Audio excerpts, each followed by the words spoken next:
Hey there. I'm going to try to play that again at the end. I'll show you. It was a couple weeks ago that I think I teased you with a little bit of Deacon Blues that I started working on a while ago, on Bob McAlpine's version or arrangement. Fabulous arrangement.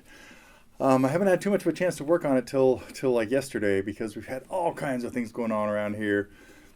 Babysitting, which has been really fun with grandson, and then we had clean. Oh, it's Friday, April 11th today, and had a major disruption here in the house because we had the carpets cleaned, and that means there's still stuff like all over the place where it shouldn't be, and some of it, I think even today, 5 days later, some of it is still outside, but we're lucky in California we can get away with that. Anyway, what I wanted to do today, I just earlier today, I started thinking, well, I'm going to talk about intervals in a little while, and then maybe at the end I'll show you the progress on Deacon Blues. But it keeps crossing my mind that most of the instrumentals I tend to put up are difficult, and I was trying to think, well, maybe I got to make a point of coming up with easier arrangements. Bob McAlpine did a great job on some songs like Christmas Time Is Here and Come Together, and if you haven't looked at Bob's, I think we have 9 songs that he arranged for solo guitar, and they're all like intermediate level. Sometimes mine sometimes just get out of control, and I think, oh, it'd be good to bring this in and bring that in and bring that, and when I think about stuff like Eye in the Sky and Sylvia and some of those. Anyway, so just yesterday, I thought, or maybe it might have been today, I started thinking about songs that are fairly easy to play anyway, and maybe it's easy to work in the melodies. Many months ago now, I stumbled into something like this. I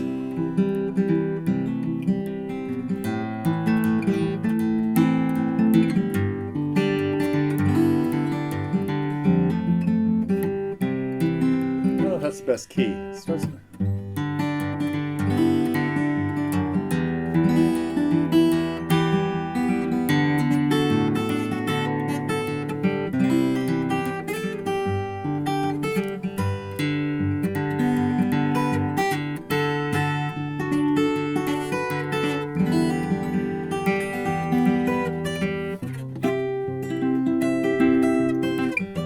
Oh, need a G chord.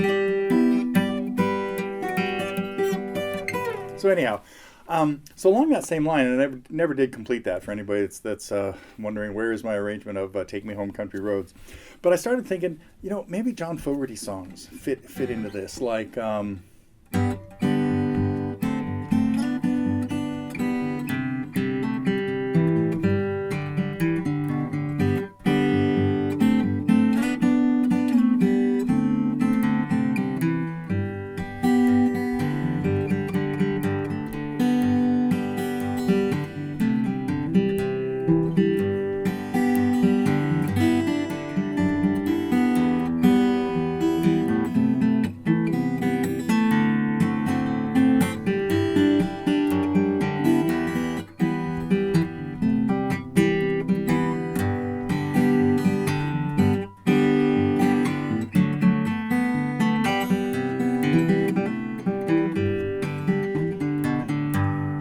So anyway, that didn't seem like it was going to be too difficult. I should write that down and have people work on it. Which other one popped into my head?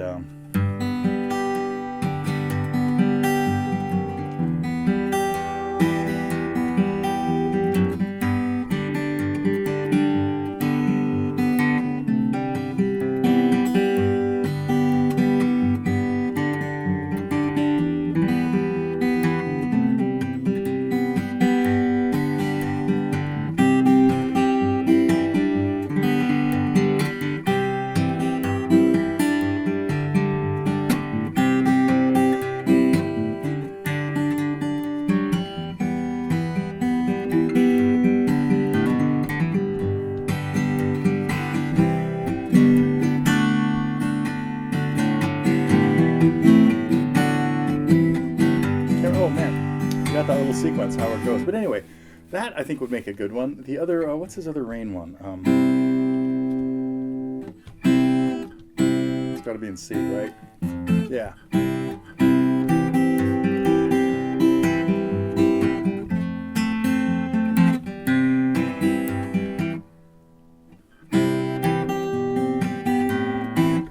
the same song? Did I just play Who'll Stop the Rain in two different keys? Wait. This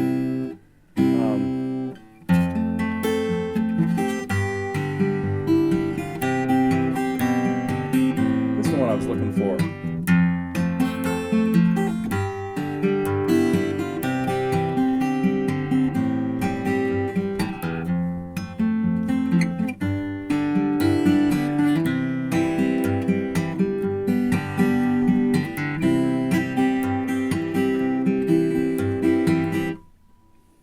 What are the first words in Have You Ever Seen the Rain?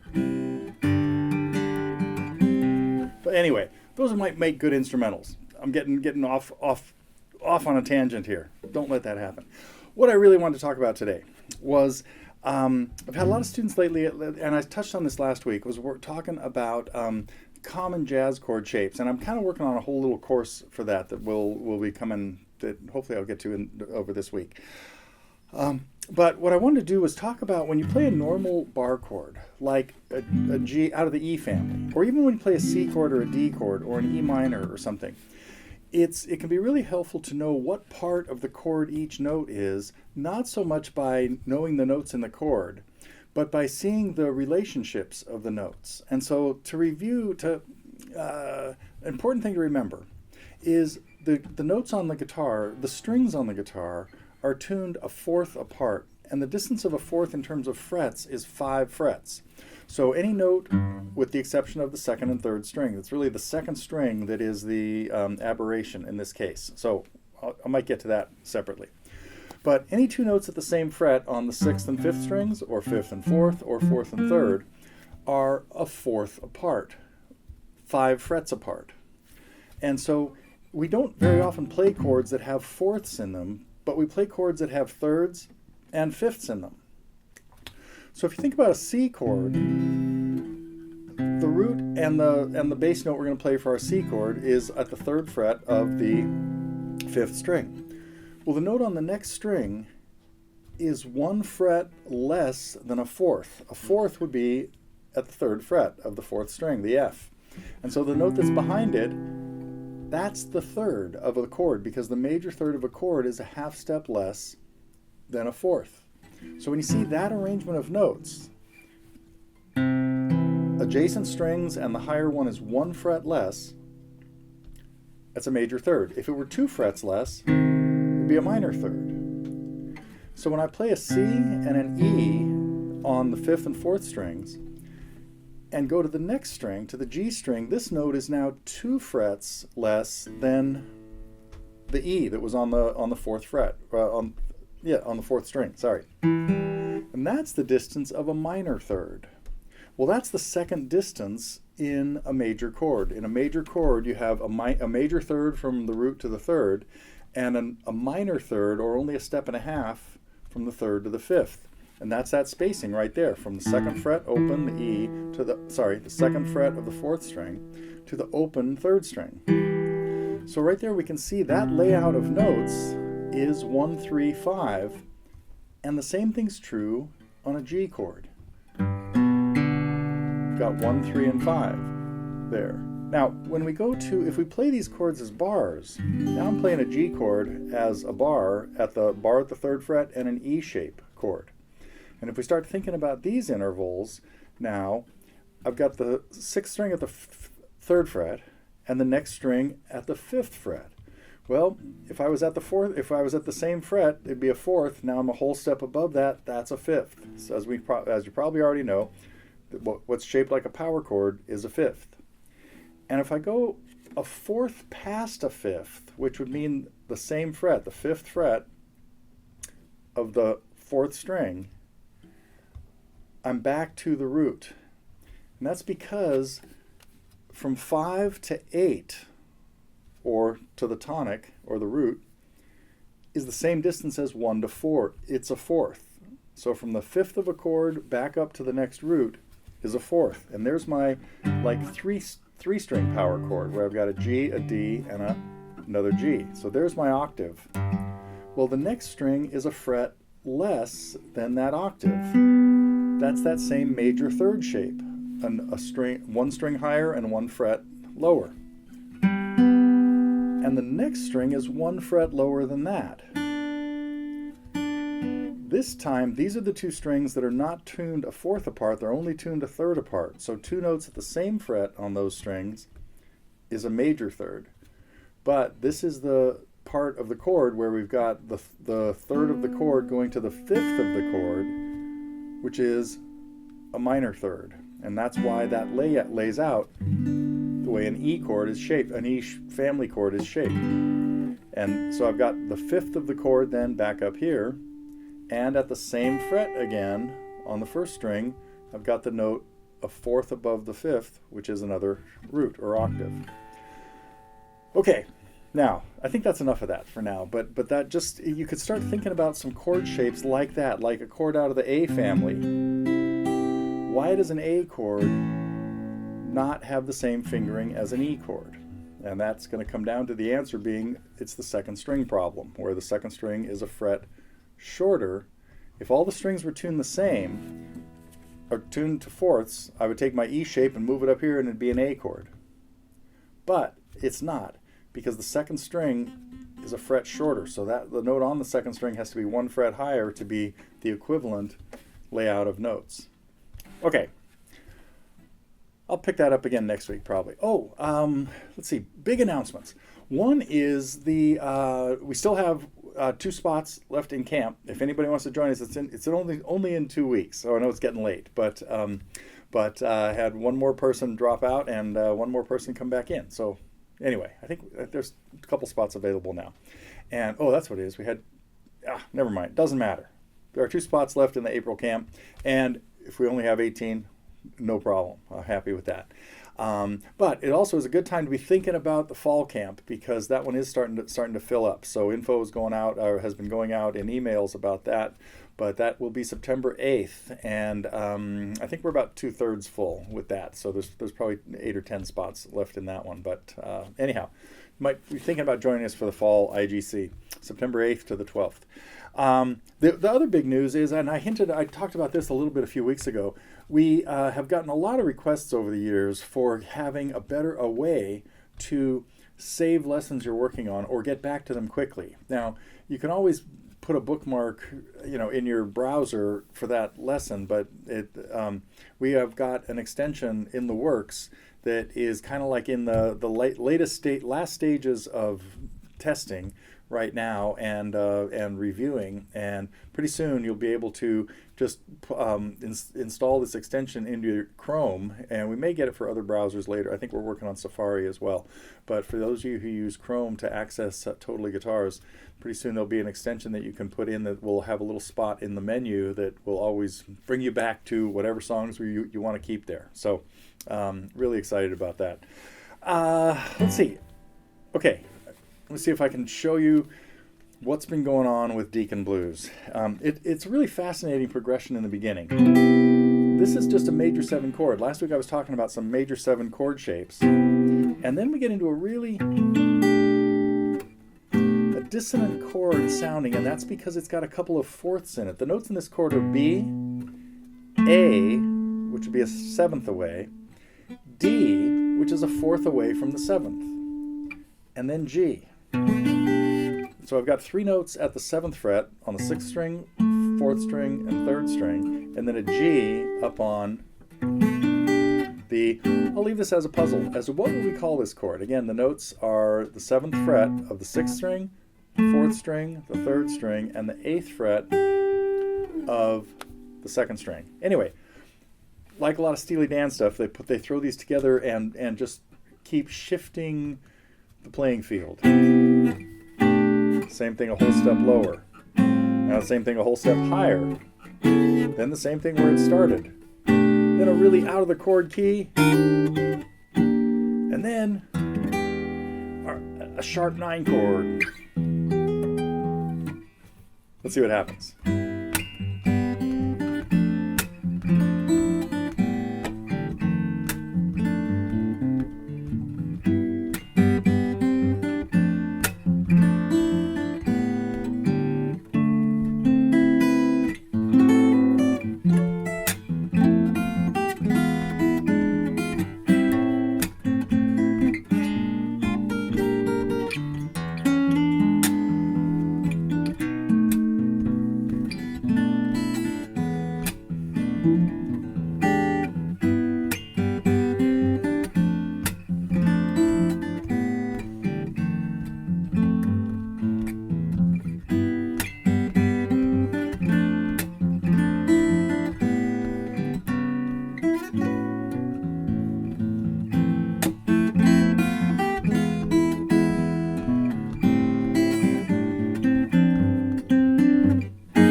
go.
Coming along. I got to have that in good shape by camp. Be able to play it a little smoother, but it is sure fun to play and sure cool. So, anyway, that is it for today. As far as I can remember, I think I went through everything that was on my list that I forgot to bring down here, but that's okay. I will see you next week.